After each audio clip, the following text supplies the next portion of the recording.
Este cineasta não dá as ordens. Sabe aquela famosa cena de luzes e câmera? Clint Eastwood não quer dizer isso. Ele simplesmente diz, faça, ou quando estiver pronto. E evitar os gritos de ação, que foi algo que ele aprendeu originalmente para não assustar os cavalos no set de Rawhide. Mas evitar os gritos de ação diz muito mais sobre Clint. Mostra que ele é tão profissional, tão habilidoso em sua arte, que simplesmente não assusta os cavalos, ao mesmo tempo que cria um ambiente onde todos podem brilhar.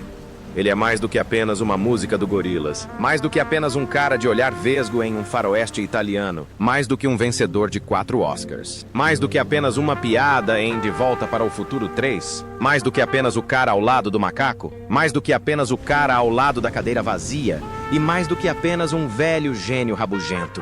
Clint Eastwood mudou nossa percepção de heróis no cinema, infundindo seus personagens, cuja moral é questionável, com determinação, profundidade e ousadia. Clint Eastwood disse certa vez, meu compromisso vai além de atuar ou dirigir. Adoro todos os aspectos da produção cinematográfica e acho que vou me dedicar a isso para o resto da vida. Com uma carreira respeitável e um filme recente que deixa muito a desejar, nos perguntamos aquela questão sempre importante. Que diabos aconteceu com Clint Eastwood? Então você sabe? Você sabe o que diabos aconteceu com Clint Eastwood? Bem, você é um punk? Mas para realmente entender o que diabos aconteceu com Clint Eastwood, temos que começar do começo. E o começo foi quando ele nasceu no dia do seu aniversário, em 1930, em São Francisco, Califórnia. Eastwood foi convocado para o exército dos Estados Unidos durante a Guerra da Coreia. Pouco antes de ser enviado para o front, Eastwood era passageiro de um bombardeiro Douglas A.D., que partia de Seattle, Washington. O pequeno avião apresentou uma falha e caiu no oceano. Ele e o piloto nadaram 3 quilômetros no meio da noite pela Baía de São Francisco, infestada de tubarões. Chegaram em segurança e Clint sobreviveu para estrelar muitos bons filmes. Viva! Sua aparência robusta e seus 1,93 metros de altura o tornaram o par perfeito para as telonas, e a Universal o contratou por $100 americanos por semana, o que o levou a estrelar filmes como A Vingança da Criatura e Tarântula. Logo depois, Clint Eastwood conseguiu seu papel de destaque na série de sucesso da CBS, Rawhide. Após a série de televisão Rawhide, Eastwood assumiu o papel de um homem cujo nome ninguém jamais ouvira falar, em um gênero que, até então, era exclusivamente americano. Eastwood viajou para a Itália, onde aproveitou a oportunidade para estrelar o filme por $1 punhado, em 1964, dizendo que queria se distanciar do personagem convencional que interpretara em Rawhide. Juntos, Clint Eastwood e o diretor Sergio Leone criaram um dos maiores anti-heróis da história do cinema, amplamente inspirado na obra de Akira Kurosawa. Ao fazer isso, eles criaram um novo subgênero, o faroeste spaghetti, um termo usado para se referir aos faroestes feitos por cineastas italianos. Porque espaguete é comida italiana. Entendi? A equipe se reuniu para o filme de 1965 por uns dólares a mais. E para o épico final desta trilogia não oficial, 3 Homens em Conflito. Em 1966, esses 3 filmes se tornaram grandes sucessos na Itália e, quando estrearam nos Estados Unidos um ano depois, foram sucessos instantâneos de público. Mas não os críticos. Aqueles críticos incômodos simplesmente não estavam preparados para o grande faroeste spaghetti. Mas o tempo claramente foi generoso com a trilogia dos dólares, já que esses filmes agora são considerados entre os melhores filmes, não apenas de faroeste, já feitos. Eastwood trouxe seu talento de volta para casa, estrelando filmes como Coogan's Bluff, 1968, o thriller de ação da Segunda Guerra Mundial, Where Eagles Dare, e o faroeste musical Paint Your Wagon, que eu achava que era uma piada dos Simpsons, mas aparentemente é real. O senhor Eastwood estrelou outro faroeste fantástico, Two Mules for Sister Sarah, em 1970. No mesmo ano, ele estrelou o filme da Segunda Guerra Mundial, Kelly's Heroes, um divertido filme de guerra, The Beguiled, 1971. Que não foi dirigido por Sofia Coppola. Falando em direção, Eastwood passou para trás das câmeras em seguida, dirigindo seu primeiro filme, Play Misty for Me, 1971. Os críticos elogiaram a estreia de Eastwood, chamando-a de um filme de ação fantástico. Todo o tempo gasto em sets de filmagem com diretores brilhantes como Leone finalmente valeu a pena. Era como se Eastwood tivesse se formado na melhor escola de cinema da vida real e estivesse na hora de mostrar ao mundo do que era capaz. Como diretor, Eastwood é um verdadeiro mestre do ritmo e da construção de tensão dramática. Ele também tem a capacidade de dar aos atores a liberdade de expressar o melhor de seus personagens. Clint Eastwood possui uma visão única que captura a essência do cinema clássico de Hollywood, ao mesmo tempo que exala uma vibração sutil, experimental e moderna, independentemente do gênero em que trabalha. Clint Eastwood interpretou um dos personagens mais icônicos da história do cinema, o policial durão de São Francisco no filme Dirty Harry, inspirado no Zodíaco. Este filme revolucionou o gênero policial e apresentou ao público uma abordagem mais brutal para o combate ao crime nas telas. A atuação de Eastwood é perfeita, discreta, porém feroz. O público ficou tão cativado pelo personagem Dirty Harry que foram feitos inúmeros filmes subsequentes com ele. Isso mesmo, ele retornou ao personagem mais 4 vezes, em Magnum Force, 1973, The Enforcer, 1976 e Sudden Impact, 1983, que ele também dirigiu. Este filme continua sendo o de maior bilheteria da franquia, com mais de 150 milhões de dólares americanos arrecadados mundialmente. E por último, mas certamente não menos importante, Deadpool, 1988.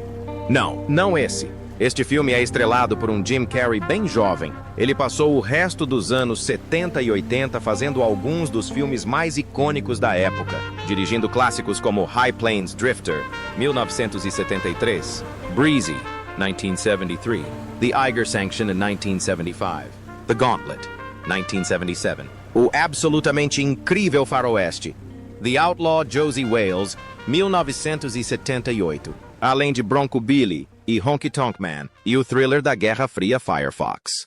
Enquanto isso, Clint Eastwood estrelou filmes atemporais como Joe Kidd, em 1972, Thunder and Lightfoot, em 1974, Anyway But Loose, em 1978, e sua sequência, também intitulada Anyway But Loose, em 1980. É impossível não mencionar Escape from Alcatraz, High Wire e City Heat, em 1984. Foi então que Clint realmente se envolveu na política, a ponto de se tornar um político. Isso mesmo, Clint Eastwood foi eleito prefeito de Carmel, na Califórnia. Sim, você ouviu direito, prefeito Eastwood. Aconteceu mesmo. Depois de uma breve pausa nos filmes de faroeste, o prefeito retornou com força total em O Cavaleiro de Ouro Pálido, 1985. Que pode ser visto como uma espécie de ensaio para sua futura obra-prima, Os Imperdoáveis. Mas falaremos disso mais tarde. Ali pude explorar temas semelhantes. Ele também estrelou outro grande filme de guerra, Heartbreak Ridge. E a década de 1980 terminou com Pink Cadillac e uma biografia do músico de jazz Bird. Depois vieram os anos 90 e Clint Eastwood continuou seu trabalho, como em The Rookie e White Hunter Blackheart, de 1992. Eastwood, então, usou todo o conhecimento que havia adquirido ao longo das últimas 2 décadas e meia para produzir, estrelar e dirigir Os Imperdoáveis.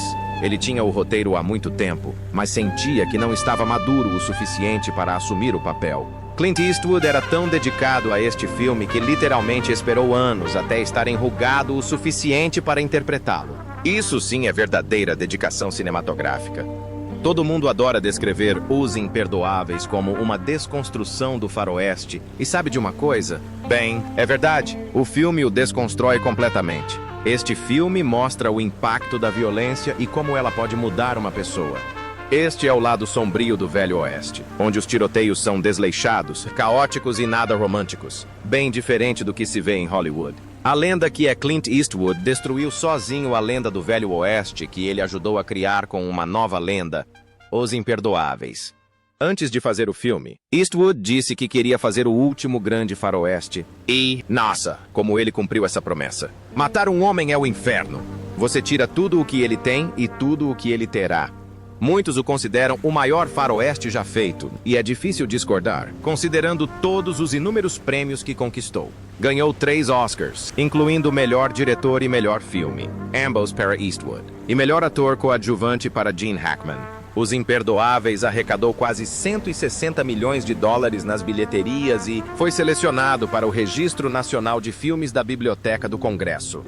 Após Os Imperdoáveis, ele estrelou o incrível filme de Wolfgang Petersen de 1993, Na Linha de Fogo, no qual lutou contra a pistola de madeira de John Malkovich. No mesmo ano, ele retornou à cadeira de diretor e dirigiu o excelente Um Mundo Perfeito, estrelado por Kevin Costner. Em 1995, vimos um lado mais sensível de Clint Eastwood em As Pontes Perdidas de Madison County, que ele também dirigiu e que recebeu aclamação quase unânime. Este filme com temática feminina estreou em segundo lugar. Depois de outro filme de Eastwood, Casper, Clint encerrou a década de 90 com 3 filmes policiais. O primeiro foi Poder Absoluto, que aborda o encobrimento do assassinato presidencial, no qual ele interpretou um ladrão de joias astuto. Houve também o filme True Crime, no qual ele interpretou um jornalista sarcástico. E Clint Eastwood dirigiu Meia-Noite no Jardim do Bem e do Mal, ambientado em Savannah, Georgia. E devo admitir, esse filme literalmente dominou a cidade até hoje. É claro que, por volta da virada do século, Eastwood começou a se afastar da atuação, concentrando-se mais na direção. É claro que ele continuou atuando em filmes, mas era óbvio que se sentia mais à vontade atrás das câmeras. Em 2000, tivemos uma aventura espacial verdadeiramente excelente chamada Space Cowboys, na qual ele interpretou um astronauta idoso e experiente. Depois, ele fez Bloodwork, que é um ótimo filme, mas não teve muito sucesso de bilheteria, não conseguindo nem mesmo recuperar seu orçamento de 50 milhões de dólares. Então, como se recuperar disso? Fazendo um dos melhores filmes policiais de todos os tempos, como Sobre Meninos e Lobos. Sobre Meninos e Lobos foi indicado a 6 Oscars, incluindo Melhor Filme e Melhor Diretor para Eastwood. E 2 de seus atores, Tim Robbins e Sean Penn, ganharam. É um filme comovente, tão sombrio e instigante sobre assuntos obscuros, mas Eastwood tece essa história tão bem que só ele poderia tê-la feito. Ele conseguiu colocar minha filha lá. Ele conseguiu colocar minha filha lá. Clint retornou à cena do Oscar no ano seguinte, ganhando novamente como melhor diretor e melhor filme com o aclamado drama esportivo de 2004, Menina de Ouro. Mais uma vez, com 2 de seus colegas de elenco, Morgan Freeman e Hilary Swank, levando para casa os cobiçados ídolos dourados naquela noite. O próprio Eastwood foi indicado ao Oscar de melhor ator. Menina de Ouro seria um enorme sucesso de crítica e público, arrecadando quase 217 milhões de dólares com um orçamento de 30 milhões. Mas é muito mais do que apenas um filme de boxe. Na verdade, nem sequer é um filme de boxe. É simplesmente um filme com muita luta de boxe. E para mostrar que este filme não foi amado apenas na sua época, em 2017, o The New York Times o nomeou o 3º melhor filme do século XXI.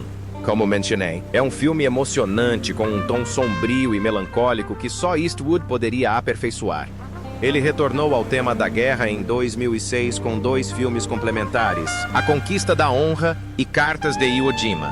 A Conquista da Honra apresentou a perspectiva americana sobre a Batalha de Iwo Jima, enquanto Cartas de Iwo Jima apresentou a perspectiva japonesa, filmado em japonês. O filme o ajudou a ganhar o Globo de Ouro de melhor filme estrangeiro. Isso mesmo, o filme de Clint Eastwood ganhou o prêmio de melhor filme estrangeiro. É um exemplo verdadeiramente notável de cinema experimental, oferecendo-nos 2 filmes completos que mostram 2 lados muito diferentes de uma guerra extremamente brutal.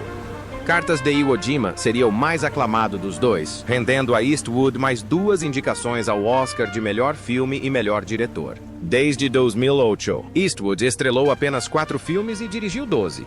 A maioria dos filmes que dirigiu tinha tramas bastante sólidas e um bom desempenho nas bilheterias, mesmo que o público não tenha compartilhado do seu entusiasmo. Eastwood dirigiu o thriller baseado em fatos reais, A Troca, com Angelina Jolie, em 2008. Ele voltou a trabalhar com Matt Damon e Morgan Freeman em Invictus e com Matt Damon em Além da Vida, um drama sobrenatural com uma sequência de tsunami de tirar o fôlego. E não podemos esquecer a colaboração de Eastwood com Leonardo DiCaprio no filme J, Edgar, que foi uma empreitada ousada, mas ficou aquém das expectativas.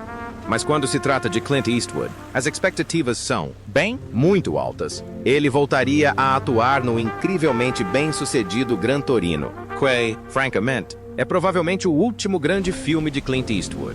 Ele fez muitos filmes muito bons desde Gran Torino, mas Gran Torino é provavelmente o último que eu consideraria ótimo. Foi revigorante ver Eastwood abraçar completamente o papel de um velho rabugento e interpretá-lo como um verdadeiro durão. Sam, Gran Torino é um ótimo filme. Ele levanta questões sobre tolerância, intolerância e amizade. Vai te fazer chorar, vai te fazer rir, vai te dar vontade de comprar um Gran Torino. Depois, ele estrelou o drama de baseball Trouble with the Curve, mas não o dirigiu. Claro, o maior golpe veio quando Eastwood aceitou dirigir a adaptação para a Broadway de Jersey Boys. Infelizmente, não foi o sucesso de bilheteria que ele esperava. Talvez tenha sido apenas a maneira de Clint Eastwood se desculpar por Painter Wagon, o que é um fato pessoal. E na próxima fase de sua carreira, Clint Eastwood abordou 4 heróis da vida real, começando com a história do herói de guerra Chris Kyle, em Sniper Americano de 2014. Eastwood sentiu a pressão de levar essa história para as telas. Ele disse que quase todos na vida de Kyle disseram ao cineasta para não estragar tudo, o que Kyle não fez, por respeito a ele e ao material. Apesar das inúmeras controvérsias, Sniper Americano arrecadou impressionantes 547,1 milhões de dólares americanos em todo o mundo, tornando-se não apenas o filme de maior bilheteria de Clint Eastwood, mas também o filme de guerra de maior bilheteria de todos os tempos. Sua próxima história de verdadeiro heroísmo foi Sully, estrelada por um Tom Hanks de bigode. Este filme tem uma cena de acidente de avião brilhante. É tão boa que eu gostaria que Sully tivesse sido um curta-metragem. Temos um acidente realmente emocionante e cheio de suspense. E o resto do filme é bem chato. Não acho que essa história precise de um longa-metragem. Às vezes, é preciso focar no que há de bom e respeitar o curta. Sam, a cena do avião caindo na água é tão dramática, tão cheia de suspense, tão realista. E acho que a experiência real de Clint Eastwood de estar em um avião caindo na água provavelmente o ajudou a dar vida àquela cena. Mas sim, aquela cena é tão boa que deveria estar no filme inteiro. É um filme do Sully muito bacana. Eu diria o mesmo sobre o próximo filme do Clint Eastwood. Isso também deveria ter sido curto. Apenas uma cena de ação emocionante e dramática. Então, Sim. Sua próxima história verídica de heroísmo infelizmente não chegou às telas. Mas em 1517 para Paris, os personagens reais interpretam a si mesmos. Eu realmente respeito e aprecio a decisão de Clint Eastwood de ter personagens reais interpretando a si mesmos. É, na verdade, o melhor momento do filme. É também a pior parte do filme. Claro, esses caras podem ser bons em chutar traseiros de terroristas, mas não são muito bons em entregar aqueles diálogos horríveis. Conforme foi envelhecendo, Eastwood se tornou cada vez mais confiante em sua direção, frequentemente filmando em apenas uma tomada. E isso talvez funcionasse com Gene Hackman, Morgan Freeman, Tim Robbins, Hilary Swank ao Sean Penn, mas não com os caras de 1517 a Paris. Mas, sim, a cena do ataque terrorista é absolutamente fantástica. Lindamente feita, incrivelmente editada.